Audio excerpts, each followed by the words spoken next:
On the Supreme Court, the conservative majority is moving fast and breaking precedent. In the lower courts, unseen forces quietly foment a revolution.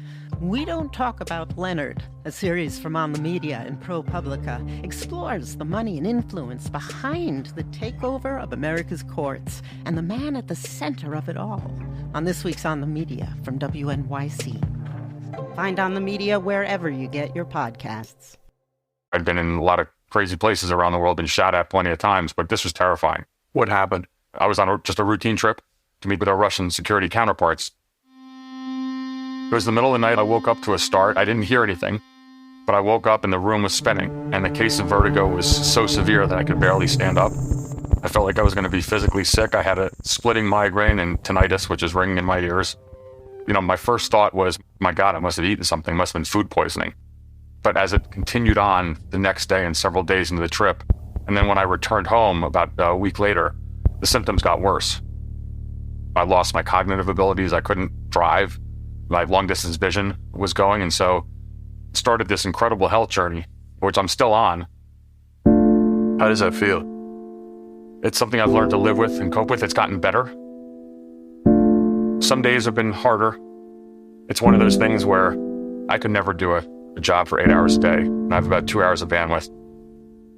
Before he got really sick on that trip to Moscow in 2017, Mark Polymeropoulos had spent much of his life trying to keep Americans safe, working in all sorts of senior positions for the CIA. I could tell he really loved his job.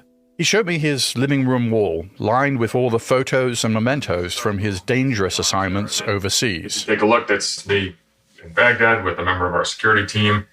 These are Saddam Hussein's arms. Those are the arms there. And then you can see the regime of figures that I was involved in apprehending. It was quite a unique time. This looks like you in Afghanistan? That's Afghanistan. So there are a couple pictures over many years. So up top there is me with the Special Forces team. And that's Mullah Omar's old compound there. Oh, yeah. Which got turned. Mark says he's suffering from what the U.S. government calls anomalous health incidents. But you probably heard it called Havana Syndrome.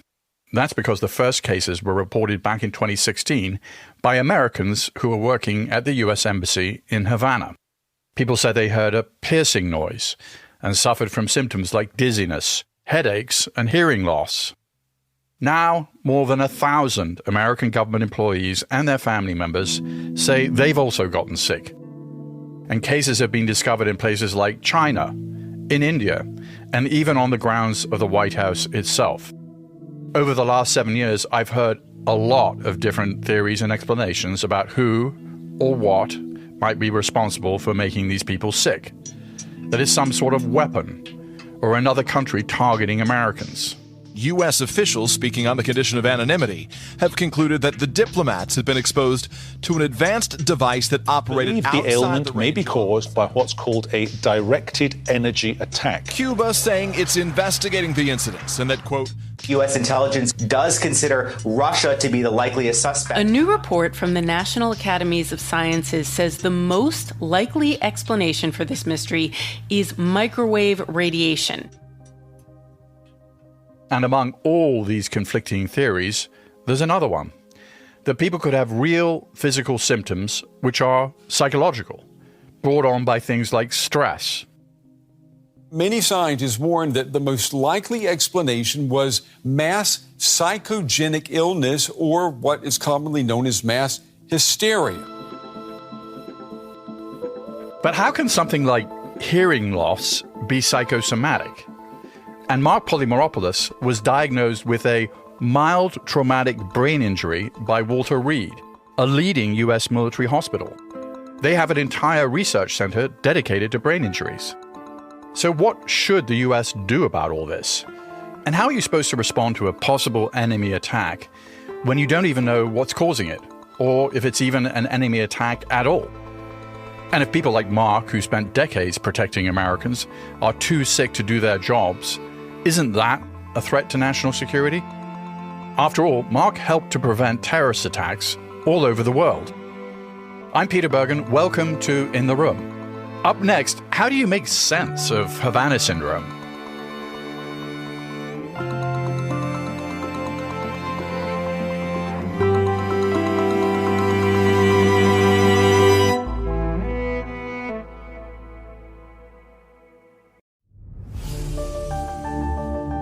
Just a quick note before we get into the story. I hope you'll go to audible.com/news, where you'll find my recommendations for other news, journalism, and non-fiction listening. That's audible.com/news. Now, let's get back to the show.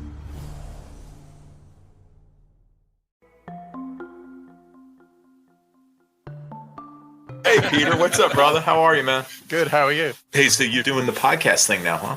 Chris Miller was acting Secretary of Defense in the Trump administration. Miller had worked in other senior national security positions, and he'd heard some gossip about people getting sick in Havana. It would be these furtive discussions, whispers in the hallway. At first, he just didn't really believe that this was a real thing. Peter, I'm literally like, this is bullshit. This is somebody trying to get, like, disability pay. He'd read an article about those early cases in the New Yorker. And I remember reading it. It's all about Cuba. And I'm like, Cold War's over. I can't believe this stuff's legit. And I was pretty skeptical, to be perfectly honest with you. But then something got him to change his mind. And it was somebody walking into his office, somebody who worked for the Department of Defense, somebody who seemed very credible, who told him about this attack he'd experienced when he was traveling in Europe. I realized that my conjecture previously from reading the New Yorker, my skepticism was misplaced, because this guy described the attack. He described the symptoms that he was experiencing at that moment. I was like, holy moly. And I won't give you key details because our enemies will take that and be able to reverse engineer and know what I'm talking about. But in the military, they talk about being on the X. Being on the X means you're in the kill zone. That's where the enemy wants you to get to, and then they launch their attack. And he said he just experienced like his head exploded with these screaming sounds. It ended up immobilizing him briefly, but he realized from his training that he was on the X. And when you're on the X, the only thing you can do is get off the X. That's why once he was shielded, the effects lifted, and he's like, I've just been attacked. So at that point, Peter, you're kind of like, this guy's not BSing us. He's not trying to get disability. He's at a place in his career where there's no benefit for him to make anything up. And the way he described it was incontrovertible to me. So what did you do next? Well, first off, make sure he and his family are being properly taken care of. And then that was the trigger to establish a full-on task force in the Department of Defense. I'm sorry to belabor this, and your listeners are probably just going to roll their eyes and go, we don't really care about how the government works. But until you have a task force, even if the task force is one person, the government doesn't pay attention. As Chris Miller started to pay attention, initially he thought it was possible the Cubans were behind the attacks. I could see the Cubans doing something just to be, obstructionists or just to try stuff out. They're extremely good intelligence service. I mean, really, really good. And I assume they're probably a little bit bored down there because they're on the island and they're getting hemmed in. So I could totally see how they were trying new techniques, or perhaps they were testing out equipment and techniques for someone else. And as tends to happen in the world of geopolitics, any intrigue involving a rival can easily become entangled in the politics of the moment. The US had only recently reopened its embassy in Cuba, a policy of warming relations started by the Obama administration. But then, as more cases of illnesses were being reported under the new administration, President Trump responded by taking action in Cuba. Tonight, the State Department is ordering all non-essential embassy personnel and all families to leave Cuba, and is urging all Americans to avoid travel to Cuba. And that wasn't all. The State Department also suspending all routine visas to the U.S. issued in Cuba. President Trump had promised to reverse Obama's Cuba policy even before Havana Syndrome was ever an issue. And pulling the U.S. diplomatic staff out of Havana would certainly help him reach that goal. The Trump administration also imposed additional economic sanctions on Cuba and made it much harder for Americans to travel there. But for some Cuba hawks in Congress, that wasn't enough.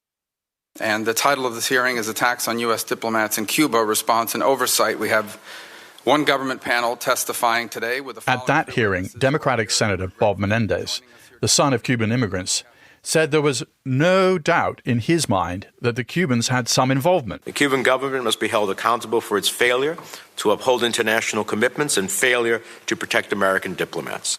And Republican Senator Marco Rubio suggested something similar. Potentially, Castro is aware of rogue elements within his own government that may have been behind this because... The Cubans denied they had anything to do with it. They even did their own investigation. And they determined that every case had a simple explanation, including some cases that were psychological. As time passed, the notion that it was the Cubans lost some steam. Acting Secretary of Defense Chris Miller became increasingly convinced that it was the Russians. I felt we had enough overlay of intelligence, anecdotal information to definitely say that the Russians were involved. I got to tell you, I think it's probably beyond just one nation. I can definitively say that whatever they're doing is causing health damage to our people, so it needs to be stopped. And here's the thing. In Washington, there's a long history of deep suspicion of the Russians and what they're capable of. You and I, Peter, are a little older, and we remember the Cold War. All the crazy stuff that we both did to each other back then, magic fairy dust that would be on your clothes and the Soviets could track you wherever you went. Geez, that was before cell phones, huh? Now, don't need fairy dust anymore, magic dust anymore. And also, I'd done directed energy work in the Department of Defense prior. You're kind of like, yeah, this is kind of how stuff works. Directed energy weapons use electromagnetic energy and they focus it on a target. There are different kinds of weapons. For example, some use lasers, others use high-powered microwaves. And it's easy to understand why people who work for the US government, either as spies or diplomats, would believe the Russians are capable of doing something like this. The Russians have gone to all sorts of lengths to spy on US officials based in Moscow. In 1945, some Russian schoolkids gave the US ambassador in Moscow a gift, which he then hung up on the wall of his office. It turns out that the gift contained a listening device that would record his conversations for years to come. But perhaps the most famous case is what's become known as the Moscow signal. In the 1950s, the Russians began beaming microwaves at the US embassy in Moscow. These transmissions took place daily for decades. At the time, most of the people working at the US Embassy had no idea this was happening. Its very existence was highly classified. Jack Matlock, who worked at the embassy, was one of the few who did know what was happening. Here he is speaking in a BBC documentary. It was classified, I guess, for several reasons. Well, we were trying to figure out just what might be its purpose. The Department of Defense wasn't sure if these beams were meant to intercept surveillance or to control the minds of diplomats. So it began its own set of microwave experiments on monkeys to try and figure this all out. And you can't make this stuff up. This highly classified project was codenamed Project Bizarre. And surprise, surprise, the research found no evidence that the energy pulses could be used to control the diplomats' minds. Yet concerns about the Moscow signal lingered on long after the scientific testing ended, especially around the potential health effects of these microwaves. That's because for most of this time, all this was kept very secret, until a new US ambassador arrived in Moscow in 1974. He insisted that the embassy staff be briefed. Here is Matlock again speaking to the BBC. We reached a certain point, and particularly when one senior member of the staff was showing early signs of leukemia, we thought we really had to address it. As you can imagine, people freaked out, especially after they heard the ambassador was sick. At first, the U.S. denied the reports. An American embassy spokesman in Moscow said today that U.S. Ambassador Walter Stessel feels fine, and added that reports to the contrary are inaccurate and misleading. The Boston Globe had reported today that Stessel had contracted a mysterious blood ailment, perhaps caused by high-level eavesdropping microwaves beamed at the embassy by the Soviets. Years later, the ambassador died of leukemia. Then U.S. Secretary of State Henry Kissinger sent hazard pay to embassy employees who'd been exposed to the Moscow signal. The State Department funded a study done by Johns Hopkins. That study found no evidence that anyone had suffered, quote, adverse health effects because of the microwaves. But of course, that didn't end the controversy. Even as recently as 2019, a new review of that Johns Hopkins study questioned some of the findings. So yeah, there's a long history of fear and mistrust around this sort of thing. So the Trump administration was trying to figure out what was causing these symptoms. Fiona Hill was one of the top national security officials in the administration. I myself have had weird experiences when I've been on official business in places. And this whole thing was pretty familiar to her too. I have had my phone on several occasions just completely and utterly obliterated and not felt well. You know, I've talked in the past about times where I had something slipped in my drink.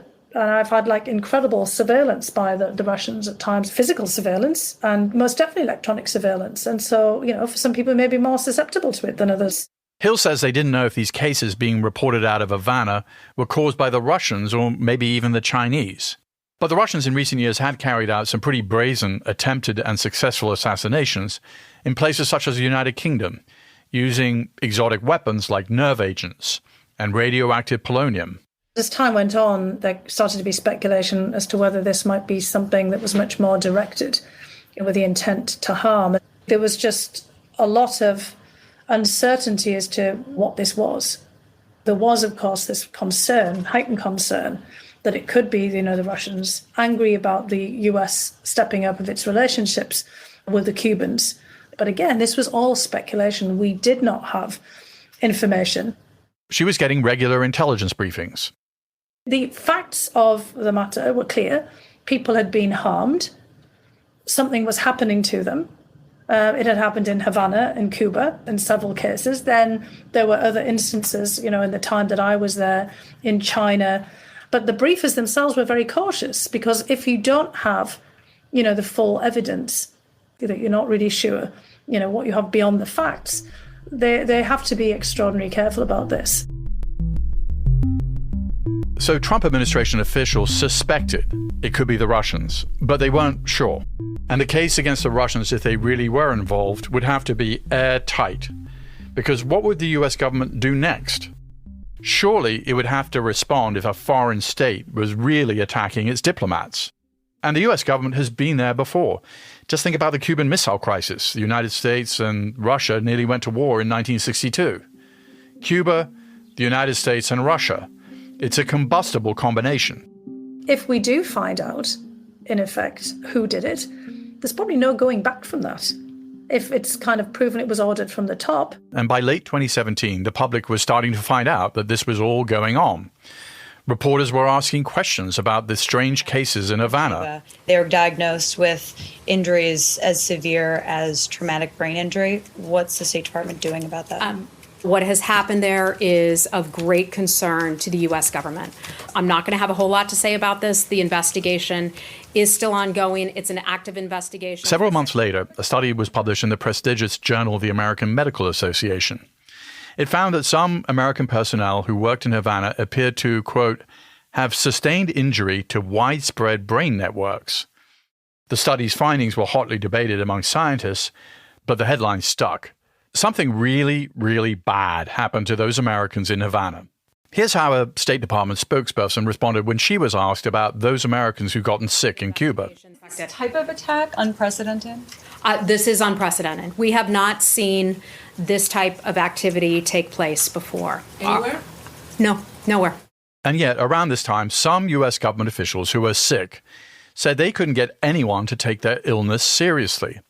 On top of that, the Trump administration was getting some real complaints about how it was handling things. An internal review said the State Department's response was characterized by mismanagement, a lack of leadership, and systemic disorganization. And it also criticized the CIA for excessive secrecy. Mark, the CIA officer who got sick in 2017, came up against that chaotic response once he realized the symptoms he was experiencing weren't food poisoning. We went off to St. Petersburg, for an overnight trip to visit the consulate. I had another episode of vertigo at a very well-known restaurant in Moscow called the Pushkin Cafe. It's famous. And I almost passed out. It was so bad. And I spent the next couple days just kind of holed up in my hotel room and ultimately made it back to the States. As I was asking around, some of my colleagues also said, hey, this sounds a bit familiar with what these folks experienced at the embassy in Havana. And so I went to the Office of Medical Services and they put me through some rudimentary tests just for balance, and maybe about 10 minutes. And they said, you don't look like that.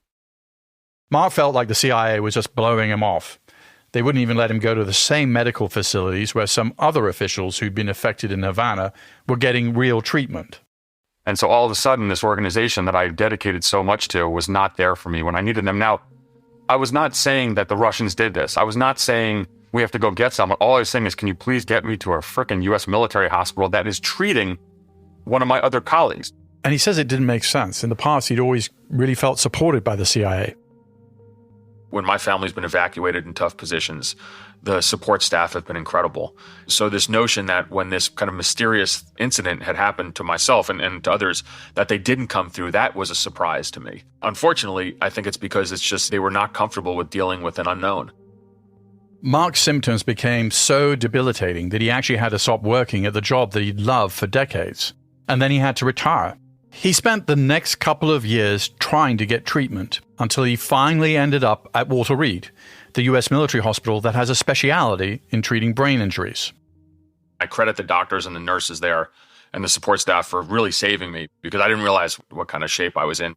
He entered an intensive outpatient program, 10 hours a day. They ask you every day, do you want to hurt yourself? And I always said no. But what was really telling is at the end of the 1-month program, they bring your family in and they ask my wife, were you worried about Mark? And she said I was. He was diagnosed with mild traumatic brain injury caused by some kind of exposure event, which was such a relief to finally get a diagnosis, to finally feel like someone was really listening to him. And his healthcare journey wasn't just about finding the right doctors. It was also about being open to new techniques like meditation. I remember in 2016 visiting the U.S. Embassy in Sanaa. As I drove up to the compound, there was a whole bunch of folks doing some yoga. And I was very dismissive of it. I said, who the hell is doing this crap here? Well, it turns out it was members of SEAL Team 6 and the CIA station. So I should have kind of learned a little bit. In my recovery at Walter Reed, things like meditation and yoga have been incredibly important. And so that kind of softer side of healing is really, really something that I have kind of grown into. Mark says the only reason he got to Walter Reed is because he decided to take his story public, which is a big deal for a CIA officer who takes an oath of secrecy. But it worked.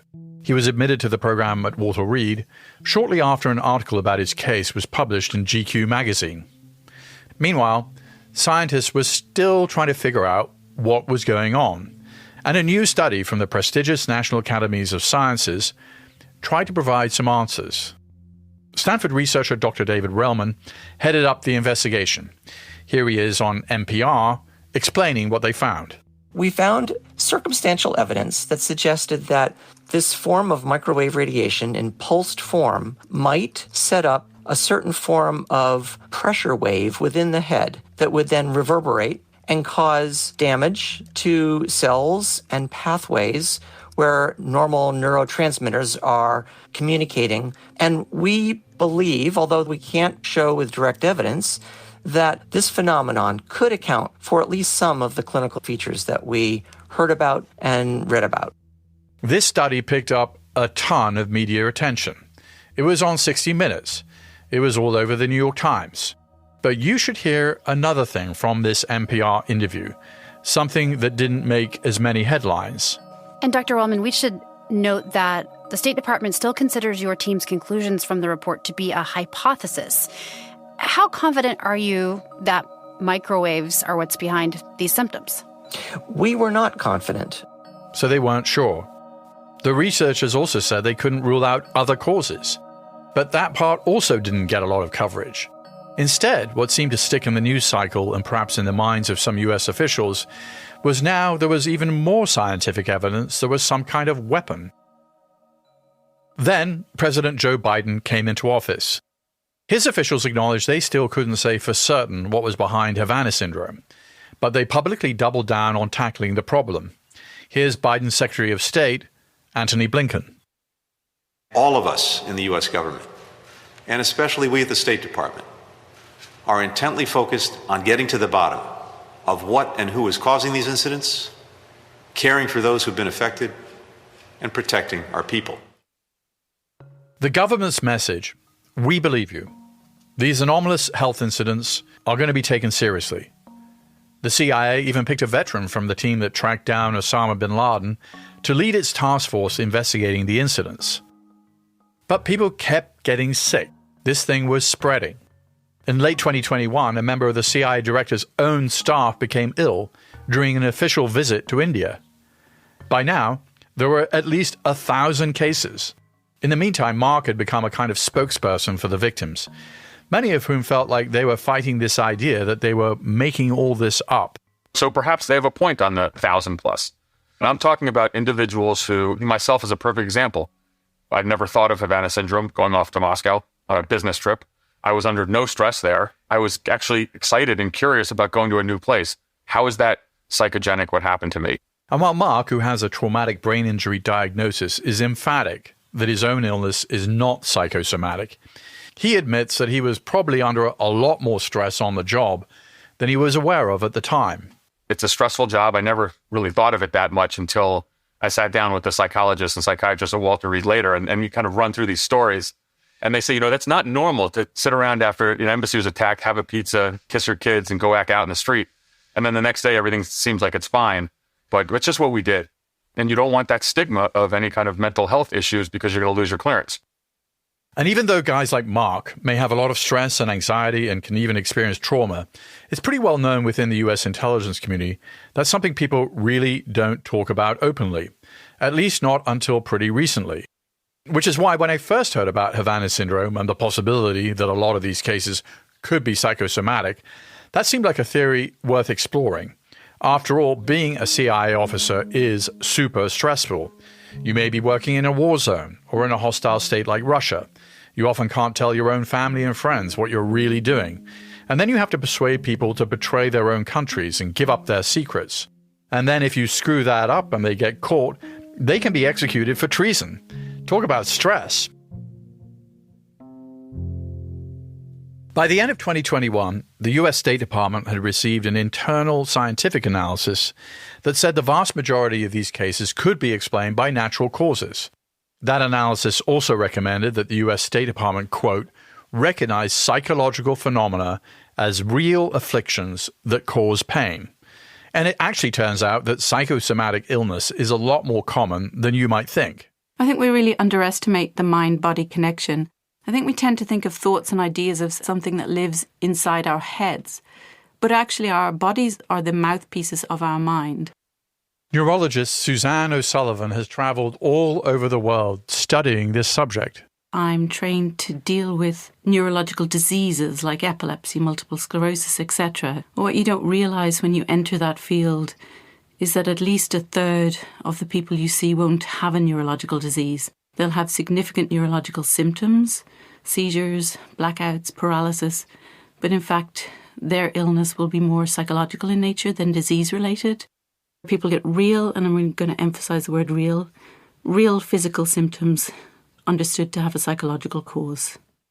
So you were seeing, as a young neurologist, a lot of people presenting with real symptoms, but these were really induced by psychological conditions. Exactly. It's part of the standard work of any neurologist.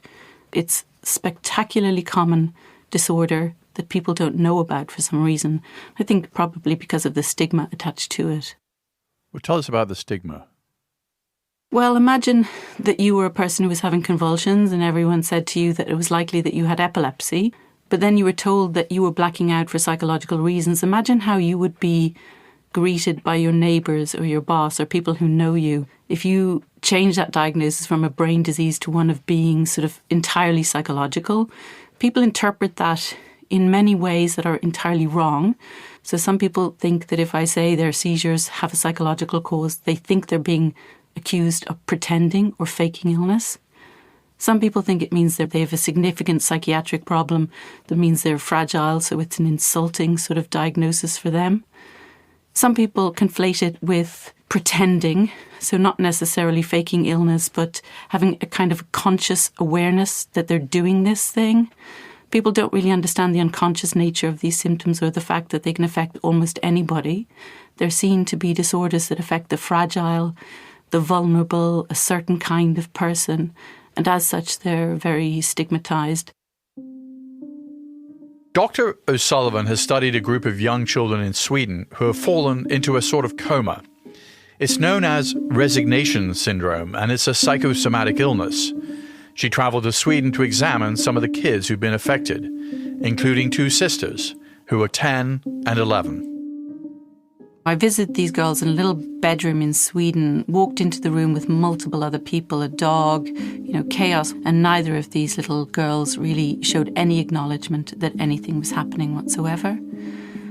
Nola, the younger of the girls, showed no response whatsoever to any form of examination. When her father tried to pick her up, she was literally like a rag doll, just extremely floppy. She had a feeding tube in her nose, which her parents were using to feed her. She was wearing a nappy. Her skin, her joints, everything was in good condition because she was getting excellent medical care from her parents. And they tried to sort of keep her included in the family by putting her in a wheelchair and sitting her with them at meal times. But for a year and a half doing all of this, she hadn't interacted with the family at all. Her older sister was a little bit more awake. When I called her name, she was able to open her eyes.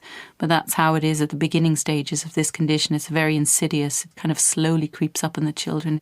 The family is originally from Syria. They're from the Yazidi community, a group that's been persecuted back in the Middle East. The two young sisters were just 2 and 3 years old when their family first arrived in Sweden and applied for asylum. But the asylum process is a very slow and tedious process that involves a lot of disappointment. You apply for asylum, you're refused. You apply again, you're refused. And this is the sort of pattern that often leads to resignation syndrome. And this seems pretty extraordinary that these symptoms would be so profound, yet not caused by a bacteria, virus, or some other medical cause. How do you explain it? Well, it's difficult to give a full explanation because we don't fully understand the mechanisms of all disorders like this. But the concept of somebody's brain completely shutting down in the face of particular stresses is not unusual at all. So our brains, in order to protect us from overload and because it can only handle so much, sometimes kind of shut down and aren't very efficient in taking in information. That sort of dissociation is normal, completely normal, but for some people dissociation can be so extreme it can cause blackouts and loss of consciousness. And aside from this extreme disassociation, there's something else going on. Dr. O'Sullivan says we have all kinds of expectations about how our bodies will respond in particular situations. And sometimes we can inadvertently play out those expectations. And she says that's happening with these kids in Sweden. So what's likely to be happening in these young children is that when they're in a very anxiety-provoking situation, they're facing deportation from Sweden. Their stress pathways are activated. So immediately they're developing physical sensations, real physical sensations. Their heart rates are increasing. They're sweating, they feel dizzy, they feel tired, they have headaches. So it begins as a normal sort of physiological stress reaction. Now, most of us, it would end there. But what's happening in the community of asylum seekers in Sweden is that they're aware that in young children who get these physical symptoms, it can sometimes lead to resignation syndrome. They will say, oh, well, what usually happens next, now not consciously in their minds, at an unconscious level within their minds, they're saying to themselves, well, these symptoms have started. And I know that what can happen to a person who have these symptoms is the next thing that happens is that they start feeling tired and unable to get out of bed. Then that person unconsciously has an expectation of what is the next thing that will happen in this arc of symptoms. And those expectations are played out by the brain at an unconscious level. So how does this all relate to Havana Syndrome? Well, Havana Syndrome, for a neurologist who's interested in psychosomatic symptoms, would be quite a classical example of how psychosomatic symptoms develop and all of the stigma that surrounds it that can propagate the problem. In roughly December 2016, somebody in an embassy, somebody who is primed to threat, hears a noise and develops symptoms and puts that noise and those symptoms together and believes that they've been attacked by a sonic weapon. Now, we don't know what happened to that person. I've never met that person, but that isn't important. What is important is that that person's story was incredibly compelling, that that person believed strongly that the noise and the symptoms went together. And as that story spreads through a very small and contained community, it does exactly what happens in psychosomatic symptoms. It causes people to pay attention to their bodies in unnatural ways. It gives people a template of what to look out for. We all feel dizzy from time to time. We dismiss these things. But if we believe we are in an environment in which we are potentially under attack, then those sort of symptoms can take on a significance. Once you pay attention to a symptom and consider it to be abnormal, then your attention is heightened and you will pay even further attention to it. And that's how disability develops. Is it personally frustrating for you, this lack of understanding of psychosomatic illnesses? It is absolutely frustrating because I see a large number of patients, multiple every week, who are severely disabled by psychosomatic disorders. And the greatest difficulty I have with those people is the resistance to the diagnosis, which is created by the fact that they know how they will be treated when they go out into the world and try and give that diagnosis to other people. If they look for disability payments, they will not be treated in the same way as they would be if they'd had an injury or they had multiple sclerosis. It's very frustrating that such a common and ordinary problem which could affect anybody is so stigmatized that people will spend a lifetime looking for alternative causes, and I would suggest that in Havana Syndrome they are doing so. And she points out that some people might have gotten better a hell of a lot quicker if they'd been told right away their illness was psychosomatic. They might have gotten treatments meant to teach them how to use their bodies in a different way. Things like occupational therapy. Fiona Hill, the Russia expert who served in the Trump administration, acknowledged that it could be really tough to come out and say cases are psychosomatic. Look, I don't know about you, but I get a headache every time there's a change in barometric pressure and a thunderstorm's coming. And the Russians have this whole expression, they say davlение, pressure. I mean, it's a thing. There are things that can affect, kind of the brain, and for sure. And for the people who've been affected, obviously for them, it's like we know with long COVID and things, where people are told that they've just got some psychosomatic. There's nothing more devastating than being told there's nothing wrong with you when you clearly, have an issue here. And many of the people who have been affected are extremely credible. We may never get to the bottom of this. And she may well be right, because it seems that every time we get closer to finding an answer, some new report or study appears disputing the latest theory or offering a new one. Mark definitely thinks there's more to investigate, more data points to really dig into. The agency says that there's no commonality in terms of the officers who have been affected by this. And I would challenge that, because I think they're talking about it based on looking at the 1,000+ who report it, not those several dozen. But in the several dozen, and these are my friends and colleagues, there is a huge commonality, which is Russian operations and a history of going after the Russians. And yet, despite all his doubts about how the US government has handled things and everything he's gone through, he still really misses working for the CIA. I miss the camaraderie of officers who kind of agree to go to the far ends of the earth. One of the things that my wife would always laugh and said, why didn't we ever get posted to London or Paris or Berlin or Athens? So I miss being in tough places, doing tough things with kind of great colleagues. Also, the sense of mission. I have had some incredible successes in my career and some terrible failures, but I also know that there are a lot of things I did that allowed for many Americans to live.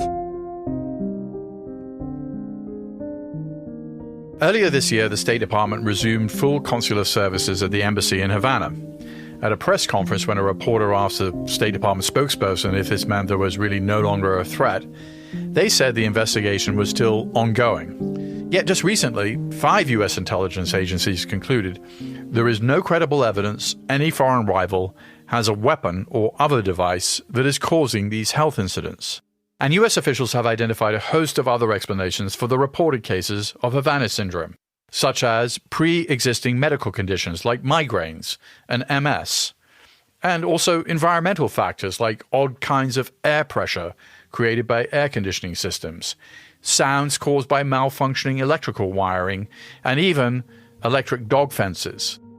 Despite all of this, the US Department of Defense is now funding testing of pulsed energy on ferrets, which apparently have brains similar to humans.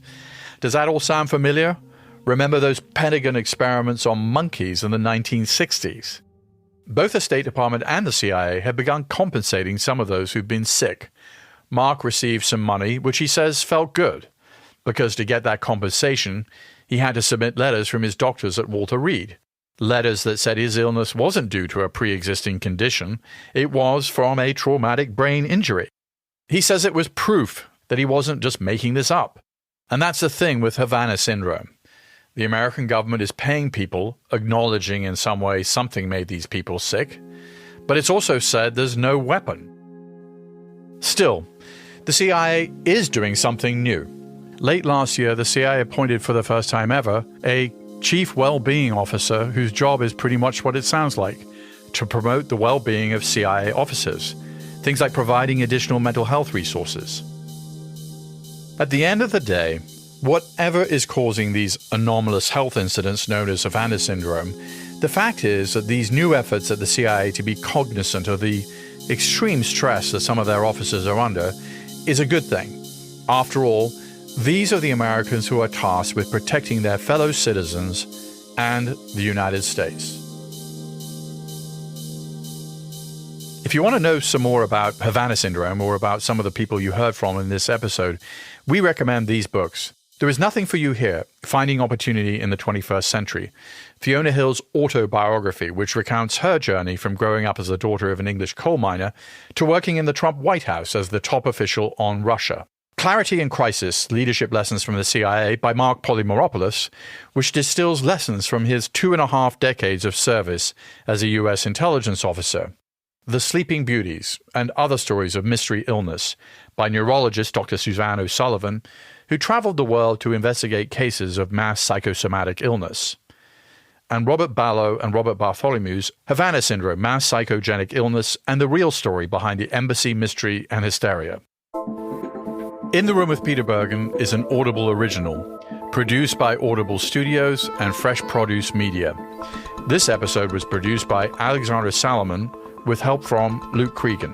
Paul Basello is our consulting producer. Our executive producer is Alison Craiglow.